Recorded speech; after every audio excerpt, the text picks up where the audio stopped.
जय गुरु जी, शुक्राना गुरु जी, सारी संगत जी को जय गुरु जी। ओम नमः शिवाय, शिव जी सदा सहाय। ओम नमः शिवाय, गुरु जी सदा सहाय।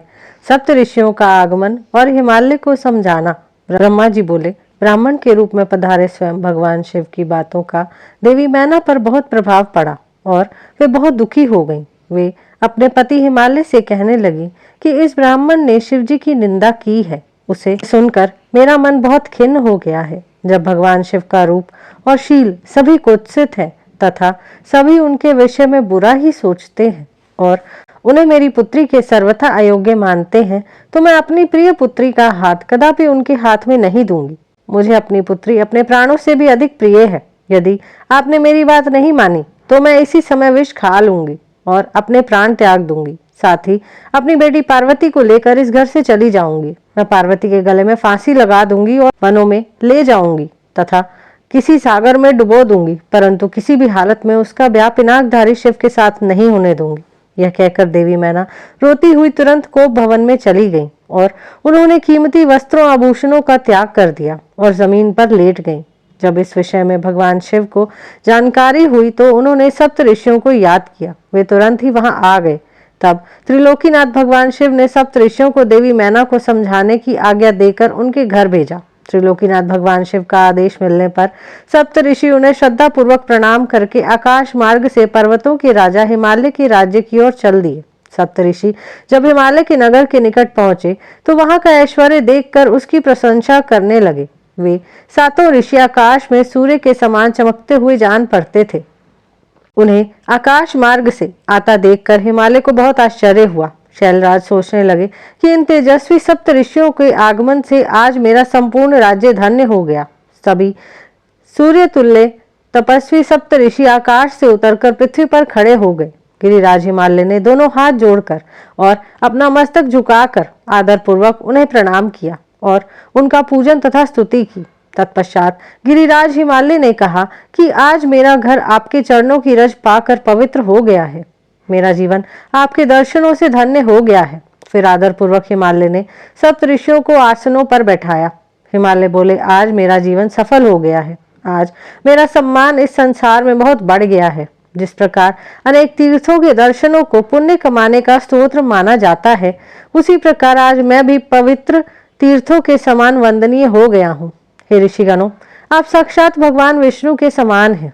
आपने हम दीनों के घरों की शोभा बढ़ा दी है। आज मैं स्वयं को संसार का सबसे महत्वपूर्ण व्यक्ति मान रहा हूँ। यद्यपि मैं एक तुच्छ अदना सा मनुष्य हूँ, फिर भी मेरे योग्य कोई सेवा हो तो मुझे अवश्य बताएं। आपका कार्य करके मुझे हार्दिक प्रसन्नता होगी। सप्तऋषि कहने लगे, हे शैलराज, भगवान शिव इस संपूर्ण जगत के पिता हैं। वे निर्गुण और निराकार हैं। वे सर्वज्ञ हैं। वे ही परम ब्रह्म परमात्मा है और वे ही सर्वेश्वर है। वे ही इस जगत का आदि और अंत है। आप भली भांति त्रिलोकीनाथ भगवान शिव के विषय में सब कुछ जानते ही हैं। वे भक्त वत्सल हैं और सदा ही अपने भक्तों के अधीन है। तुम्हारी परम प्रिय पुत्री देवी पार्वती ने भगवान शिव को अपनी कठोर तपस्या से प्रसन्न करके अपना मनोवांछित वर प्राप्त कर लिया है।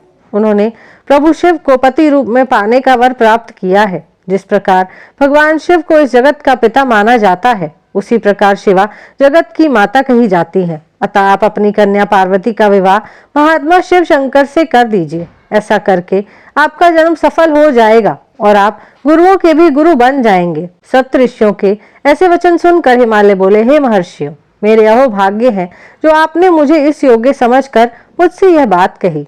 सच कहूँ तो मेरी हार्दिक इच्छा भी यही है कि मेरी पुत्री का विवाह भगवान शिव के साथ ही हो, परंतु एक परेशानी यह है कि कुछ दिनों पूर्व एक ब्राह्मण देव हमारे घर पधारे थे। उन्होंने भक्त वत्सल भगवान शिव के विषय में अनेक उल्टी सीधी बातें की। उस वैष्णव ब्राह्मण ने शिव जी की घोर निंदा की, उन्हें अमंगलकारी बताया। ये सब बातें सुनकर मेरी पत्नी देवी मैना की बुद्धि पलट गई है। उनका समस्त ज्ञान भ्रष्ट हो गया है। अब वे अपनी पुत्री पार्वती का विवाह परम योगी रुद्रदेव से कदापि नहीं करना चाहती हैं। हे सप्त ऋषियों, वे जिद करके बैठी हैं कि वे अपनी पुत्री पार्वती का विवाह भगवान शिव से नहीं करेंगी। इसलिए वे लड़ झगड़ कर सभी आभूषणों तथा राजसी वस्त्रों को त्याग कर कोप भवन में जाकर लेट गई हैं। मेरे बहुत समझाने पर भी वे कुछ नहीं समझ रही हैं। आपसे सच सच अपने दिल की इच्छा कहूं तो उन वैष्णव ब्राह्मण की बातें सुनकर अब मैं भी नहीं चाहता कि मेरी पुत्री का विवाह शिव जी से हो। नारद इस प्रकार भगवान शिव की माया से मोहित होकर गिरिराज हिमालय ने ये सब बातें कही और यह कहकर चुप हो गए।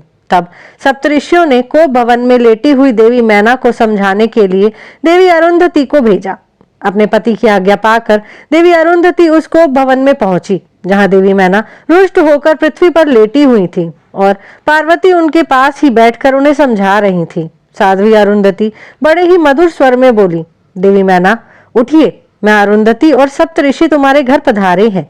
देवी अरुंधति को वहां अपने कक्ष में देखकर देवी मैना उठकर बैठ गई और साक्षात लक्ष्मी जी के समान उन परम तेजस्वी को देखकर उनके चरणों में अपना सिर रखकर बोली, आज हमारे घर में ब्रह्मा जी की पुत्र वधू और महर्षि वशिष्ठ की पत्नी अरुंधति सहित सप्तऋषियों ने पधार कर हमें किस पुण्य का फल दिया है। आपके आने से हमारा कुल धन्य हो गया है। मैं आपसे यह जानना चाहती हूँ कि आपके इस तरह यहाँ आने का क्या उद्देश्य है। देवी मैना के ऐसे कहने पर देवी अरुंधति मुस्कुराई और उन्हें समझाकर कोप भवन से बाहर उस स्थान पर ले गई जहां सप्तऋषियों सहित गिरिराज हिमालय बैठे हुए थे। तब देवी मैना को वहां आया देखकर श्रेष्ठ और परम ज्ञानी सप्तऋषि भगवान शिव को मन में स्मरण कर समझाने लगे।